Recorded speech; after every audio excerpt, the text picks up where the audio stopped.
Assalamualaikum dear novel readers, welcome to my channel.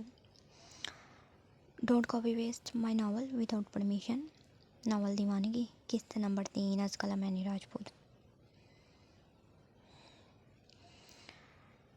Wifey यार, माना कि मैं आपसे बहुत मोहब्बत करता हूँ, आपकी किसी बात को रद्द नहीं कर सकता, लेकिन अब मुझे मासूम पर इतना जुल्म भी ना करें। आयश ने मशाल की बात को सुनते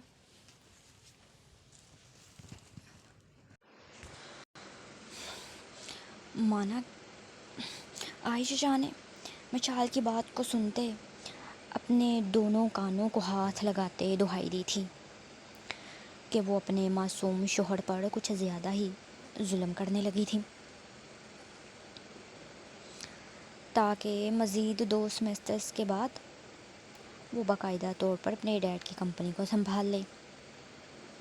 जबकि आयशा शाह यूनिवर्सिटी से ये चंद दिन फ्री हुए मशाल के साथ बिताना चाहता था, और मशाल वो उसे ऑफिस भेजने का इरादा किए बैठी थी।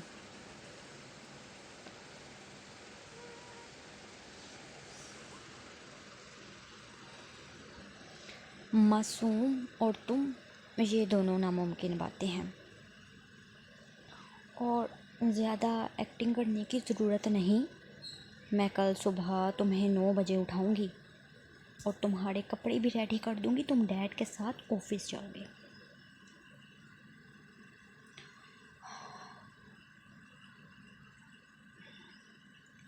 मशाल ने उसके ड्रामाई अंदाज पर एक गहरा सांस लेते एक बार फिर से अपने अल्फाज दोहराए थे। वो वाकई में इस बारे में संजीदा थी कि आयशा अपने डैड का ऑफिस ज्वाइन करे।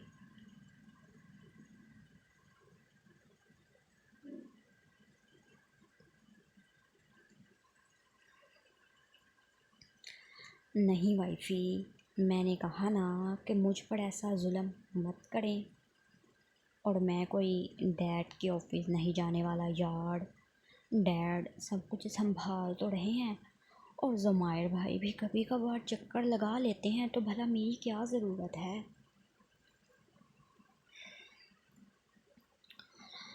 आयश ने एक बार फिर से इनकार किया था।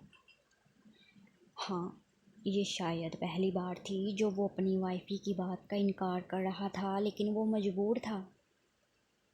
उसे वाकई में अपने डैड के ऑफिस को संभालने में कोई इंटरेस्ट नहीं थी।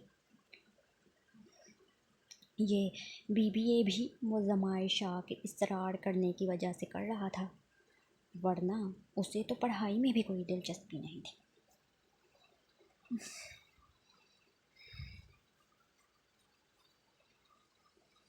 आयश, तुम मेरी बात नहीं मानोगे? मशाल ने संजीदगी से देखते उसका हाथ थामे कहा। तो उसके यूं करीब होने पर आयश के दिल की धड़कनें तेज हुई थी। हाँ, वो अपनी वाइफी को इनकार तो नहीं करना चाहता था, लेकिन इस मामले में वो मजबूर था। नहीं वाइफी, मैं आपकी बात नहीं मानूंगा, और ये वाली बात तो बिल्कुल भी नहीं। आयश ने फिर इनकार कर दिया था, और मशाल वो अच्छे से जानती थी कि आयश से अपनी बात कैसे मनवानी थी। इसलिए आगे बढ़े उन दोनों के दरमियान मौजूद वो चंद इंच का फासला ख़त्म करते, उसके चेहरे के बहुत करीब अपना चेहरा करते, उसकी गाल पर अपने होंठ रखे थे।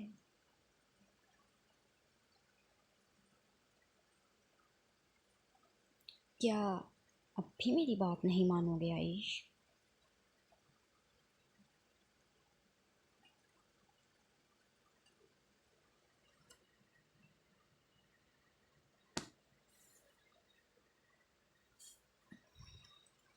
वो शिद्दत से उसकी गाल को स्क्वीज़ करते मासूमियत से बोली, तो उसके शिद्दत भरे लम्स पर आयश का दिल पसलियाँ तोड़ कर बाहर आने को था।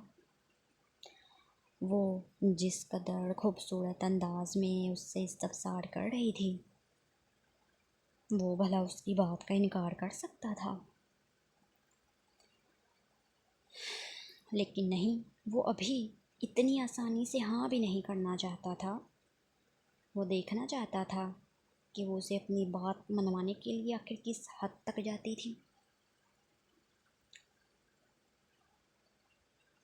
मशाल के इस्तफसार करने पर आयश ने नफ़ी में सर हिलाया कि नहीं, वो अब भी उसकी बात को नहीं मानेगा।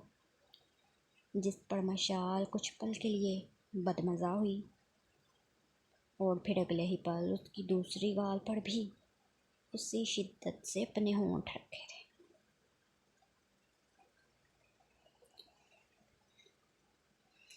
क्या अब भी मेरी बात नहीं मानोगे आयश? वो एक बार फिर से उसके दिल की धड़कनों को बढ़ाते मासूमियत से सवाल करने लगी।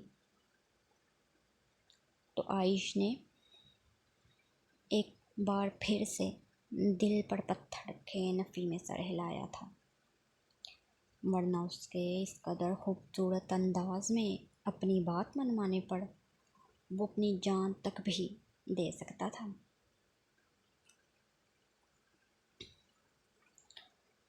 आयश की हठ धर्मी पर मशाल ने एक ठंडी आह भरी थी। अब उसके पास आयश से अपनी बात मनवाने का वाहिद हल यही था। इसलिए अगले ही पल बिना कुछ सोचे समझे वो नरमी से आयश के लबों पर अपने लब रखते उन्हें बेहद नरमी से चूमने लगी थी। और बस यही आयश के ज़ब्त की इंतहा थी। वो अगले ही लम्हे मशाल की कमर में हाथ डाले उसे बेड से उठाए अपनी गोद में लेते शिद्दत भरे अंदाज में उसके लबों को सक करने लग गया था।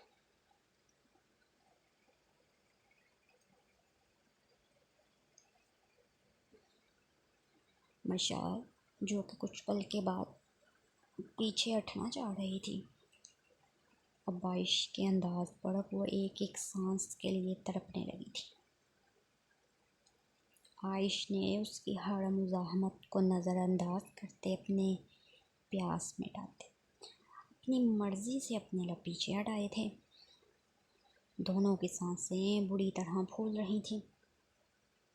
मशाल ने खफगी से आयश शाह की जानिब देखा था तो आयश ने उसकी पेशानी पर मोहब्बत से अपने होंठ रखे थे।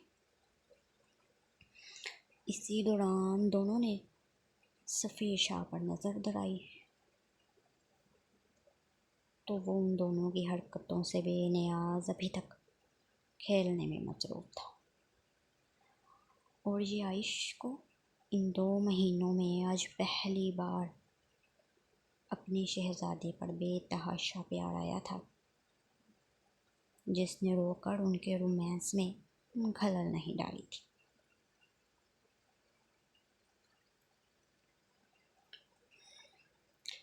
वाइफी, मैं तो ऐसे ही इसे निकम्मा समझता था, ये काफ़ी समझदार हो गया है। अच्छे से समझने लगा है कि उसके मॉम डैड एक दूसरे से कितनी मोहब्बत करते हैं, इसलिए तो आज हमें डिस्टर्ब नहीं किया।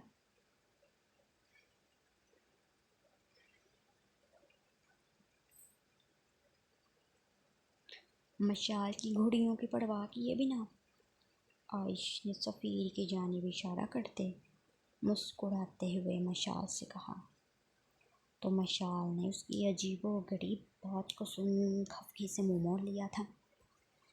मतलब साफ था कि जब तक वो उसकी बात नहीं मानेगा वो उससे खफा ही रहने वाली थी।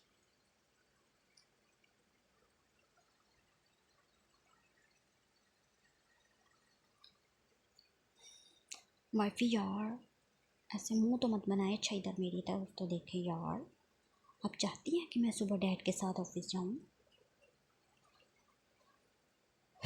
आयश ने जानते बूझते भी मासूमियत से सवाल किया तो मशाल ने फ़ौरन ही उस बात में सर हिलाया था कि हाँ, वो यही तो चाहती थी कि वो सुबह 9 बजे उठकर अपने डैड के साथ ऑफिस जाए।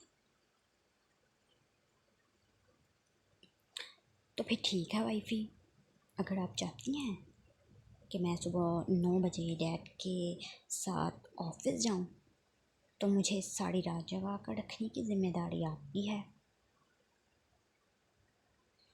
अगर आप मुझे सारी रात जगाने में कामयाब रहीं तो मैं सुबह शराफत से डैड के साथ ऑफिस जाऊंगा, और अगर आप 1 मिनट के लिए भी मुझसे दूर हुई तो मैं सुबह तो क्या अगले 10 सालों में भी ऑफिस जाने का कोई इरादा नहीं रखता।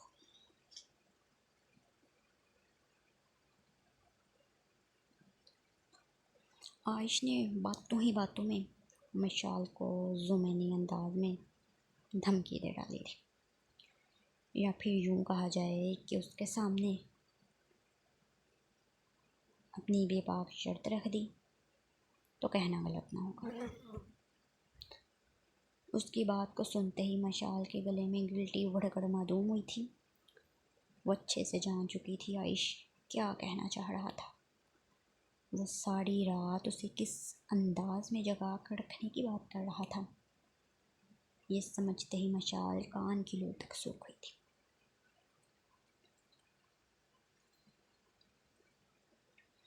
आयुष लेकिन सफ़ीर को उसकी बड़ी मामा के पास छोड़ देते हैं। अब इस उम्र में उन्होंने सोने के सिवा भला और क्या करना है, इसलिए सफ़ीर को ही संभाल लेंगे।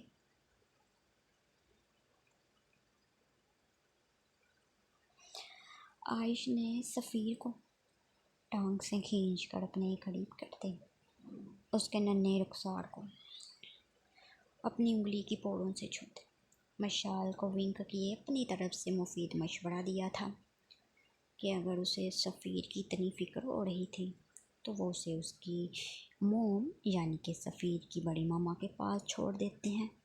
वो आज की रात सफ़ीर को हंसी खुशी संभाल लेंगी।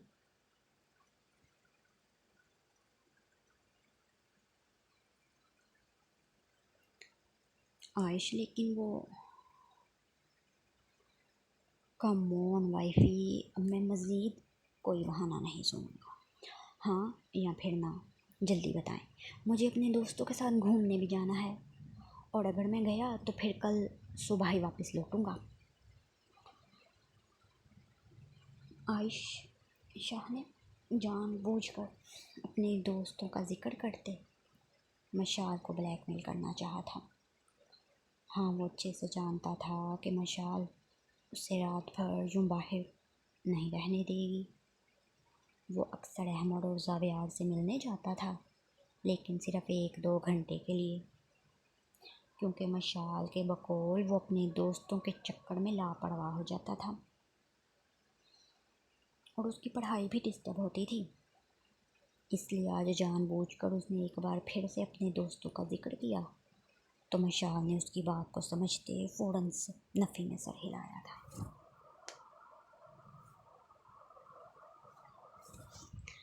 एक तो वो अपने दोस्तों के साथ जाने की बात कर रहा था और ऊपर से वो रात बाहर ही बिताना चाह रहा था। मशाल ने फ़ौरन ही इनकार किया था कि नहीं, वो इस कमरे से बाहर नहीं जाएगा। हाँ तो फिर ठीक है, मेरी दूसरी शर्त को मान ले वाइफी। वो वार्डरोब में रखी हॉट सी ब्लैक नाइटी पहने तब तक मैं सफ़ीर को मोम के कमरे में छोड़ कर आता हूँ। आयुष की ब्लैकमेलिंग का काम कर गई थी, क्योंकि मशाल ने अगले पल ना चाहते हुए भी हाँ में सर हिला दिया था कि हाँ ठीक है। वो उसकी दूसरी शर्त को मानते आज की रात बेबाकी में उसका साथ देगी, और आयुष वो मुस्कुराता झट से सफ़ीर को अपनी दोनों बाहों में भर गया था ताकि उसे जल्द से जल्द अपनी मोम के कमरे में छोड़ आए।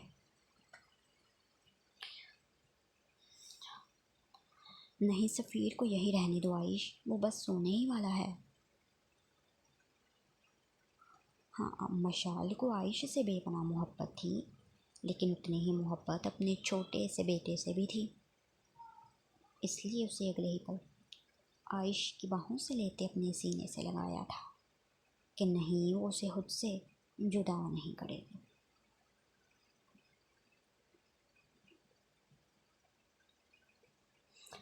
मशाल की सफ़ीर के लिए यूँ हद दर्जे मोहब्बत पर आयुष एक ठंडी आह भड़क रह गया था।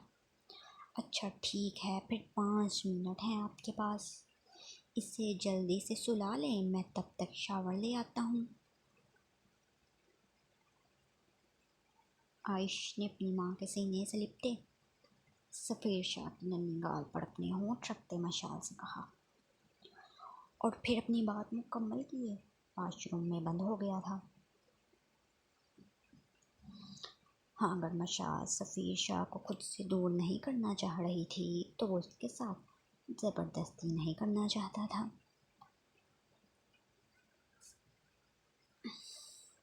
इसलिए उसे 5 मिनट में सफ़ीर शाह को सुलाने का कहते वो वाशरूम में बंद हो गया था।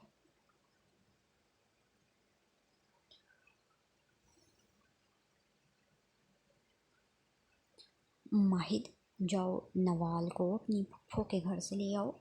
वो कुछ देर पहले ही मड़ी से वापस आ चुके हैं।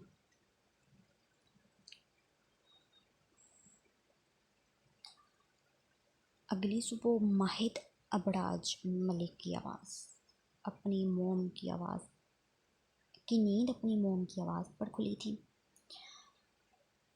कुछ पल तो वो अपनी आंखें खोले गायब दिमागी से अपनी मोम को देखता रहा, जो कि इतनी सी बात पर उसे उठा रही थी। खैर, बात उसकी बहन नवाल मलिक की थी तो वो फ़ौरन ही उठ गया था, क्योंकि अपनी बहन के मामले में वो किसी पर भरोसा नहीं करता था। तो दूसरी जानिब शाइजा की 2 बेटियां ही थीं, यानी कि उनके घर का वाहिद मर्द सिर्फ और सिर्फ उनका मामू आरिज शाह ही था। इसलिए नवाल को छोड़ने के लिए वो ड्राइवर ही भेजते, जो कि माहिद मलिक हरगिज़ भी नहीं चाहता था। इसलिए अपनी मोम की बात पर हाँ में सर हिलाया था कि हाँ ठीक है, वो कुछ ही देर में नवाल को शाह हाउस से पिक कर आता है। नवाल मलिक की अपनी फुफ्फो की दोनों बेटियों यशल आरिज शाह और माह आरिज शाह से काफ़ी अच्छी दोस्ती थी। वो दोनों जब भी किसी फैमिली ट्रिप पर जाती तो नवाल मलिक उनके साथ ज़रूर जाती थी।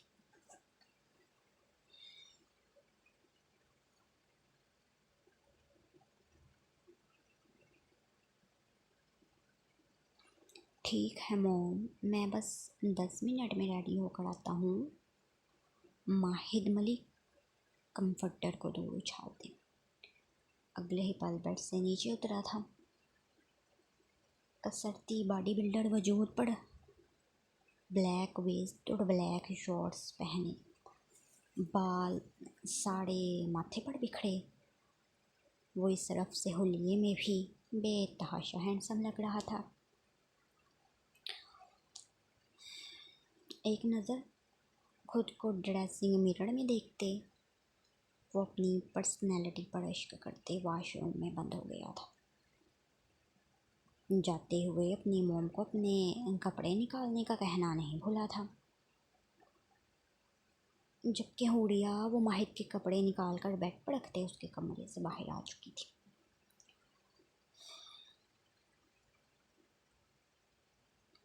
यशल और माहा इस वक्त नवाल के साथ लाउंज में मौजूद थी। जब माहिद अबराज मलिक अपनी शानदार पर्सनैलिटी लिए अंदर दाखिल हुआ था।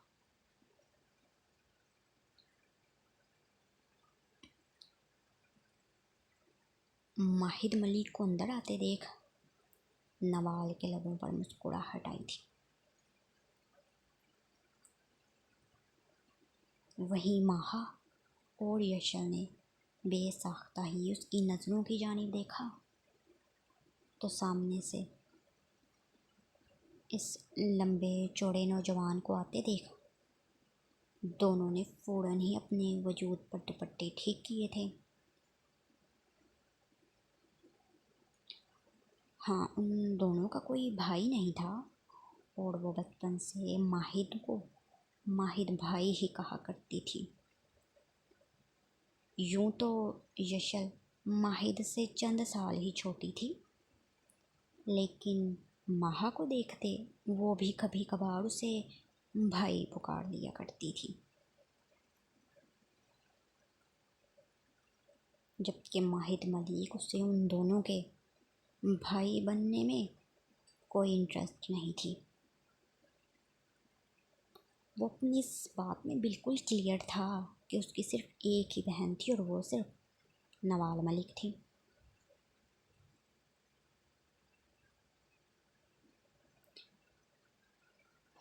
रस्मी सी सलाम दुआ किए वो जैसे ही सोफे पर विराजमान हुआ तो सबसे पहले महा की चहकती आवाज़ गूंजी थी, जो कि माहिद मलिक को देख वाकई में खुश हो गई थी।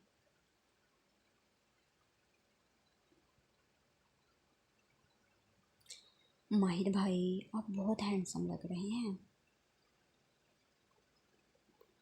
महा की इस बात को सुनते यशल ने फ़ौरन ही उसके कंधे पर चिपट लगाई थी। मतलब साफ था कि वो यूं बेतकल्लुफ़ होकर माहिद मलिक से बात ना किया करे।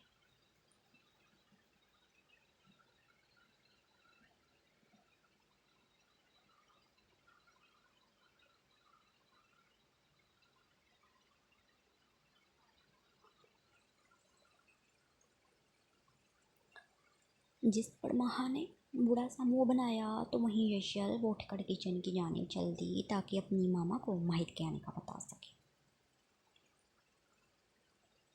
यशल का ये उसकी मौजूदगी में अनकंफर्टेबल फील करना या फिर कोई ना कोई बहाना बनाकर उठ जाना माहिद मलिक हमेशा से ही नोट करता आया था, और यही बात थी कि उसे यशल से सख्त चिढ़ थी। खैर वो माहिद मलिक के टाइप की ही नहीं थी। हर वक्त होठ पर दुपट्टा ओढ़े रखना और बिना किसी मेकअप के वो सादा सी लड़की माहिद मलिक के लायक हरगिज़ नहीं थी। माहिद यही सोच अपने दिल को तसल्ली देता था। नवाल, तुम्हारा घूमना फिरना ख़त्म हो गया हो तो घर चले।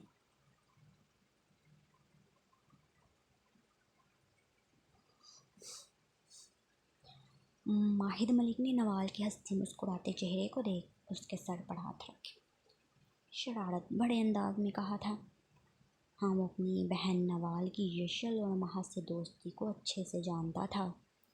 जब जब तक वो दिन में एक दो चक्कर यहाँ ना लगा ले उसका दिन नहीं गुजरता था।